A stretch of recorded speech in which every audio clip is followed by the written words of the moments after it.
혼인 전에 나 혼자 모은 거, 뭐 혼인 전에 보험을 넣은 거, 아니면 혼인 전에 땅 받아 놓은 거, 뭐 이런 거는 나누기 좀 억울하잖아요. 이거 내 거라고 재산 분할해서 뺄 수 있을까요? 자, 혼인 기간 중에는 재산이 모이는 것만은 아니죠. 뗄래야 뗄 수 없는 우리의 친구, 빚이 있습니다.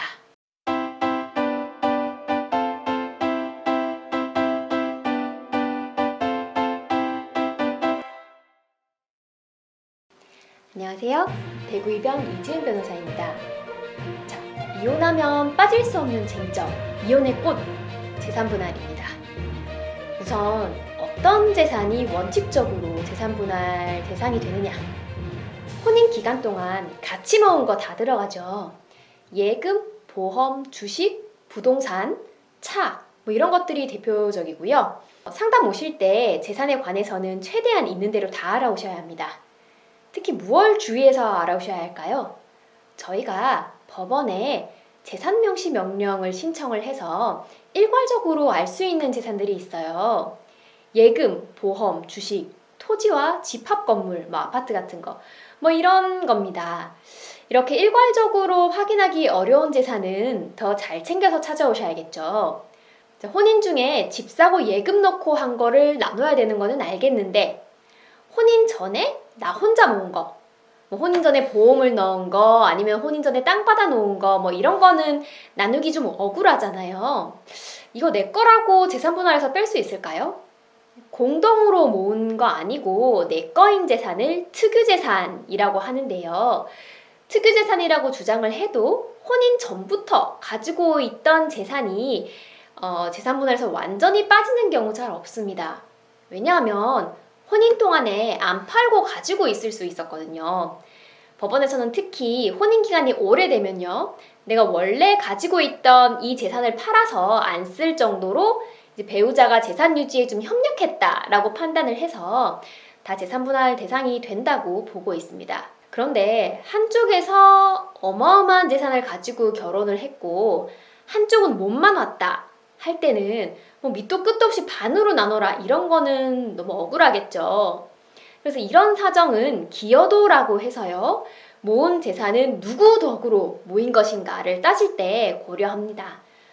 이부진 이무제 소송에서도 절반 나누어 가지지는 않았죠.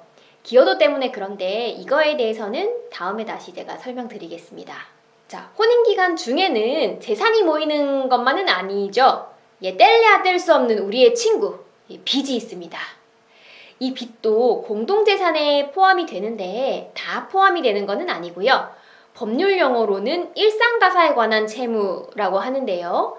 부부가 살고 애 기르고 집 사고 차 사고 하는데 필요해서 지게 된 빚만 들어갑니다.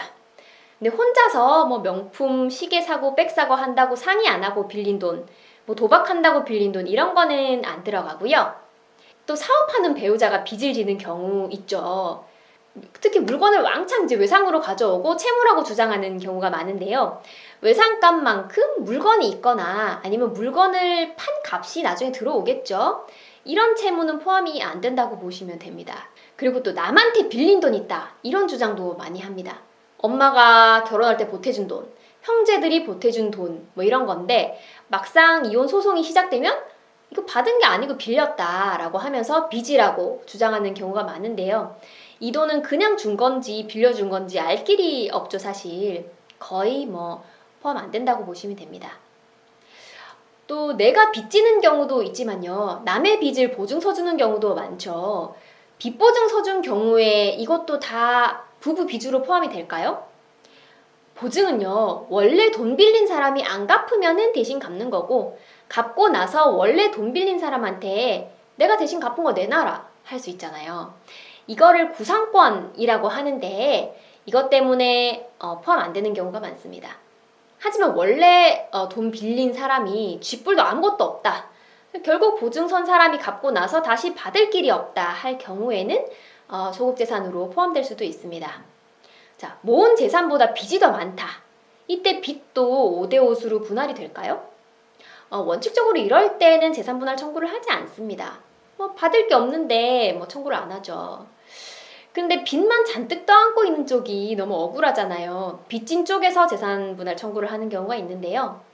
법원은 이제 빚을 왜 지게 되었나, 빚이 얼마나 있나, 같이 안 갚으면은 뭐 빚진 쪽이 완전 굶어 죽게 생겼나, 결혼할 때 서로 생활은 어떻게 했나, 빚진 쪽 말고 상대방은 이제 빚을 넘겨오면 갚을 능력이 있나, 이런 것들을 고려해서요 빚을 일부 나눌 수 있다고 보고 있습니다. 실무상은 뭐 없는 쪽과 있는 쪽이 빚을 몇 대 몇으로 나눈다 이런 걸로 나오진 않고요. 빚이 없는 쪽이 그 돈 가진 거 한도에서 일부 돈 좀 주라 이렇게 결론이 나는 경우가 많습니다. 자, 재산 분할 만만치 않죠. 쉽게는 보통 부부 명의로 된 재산은 거의 들어간다고 보시면 되고요. 소국 재산, 즉 빚이 우리 부부 공동의 빚이냐에 대한 다툼이 많습니다. 요즘은 특히 대출이 없는 집이 없어서 더 그렇고요. 대구이변 이지은 변호사였습니다. 감사합니다.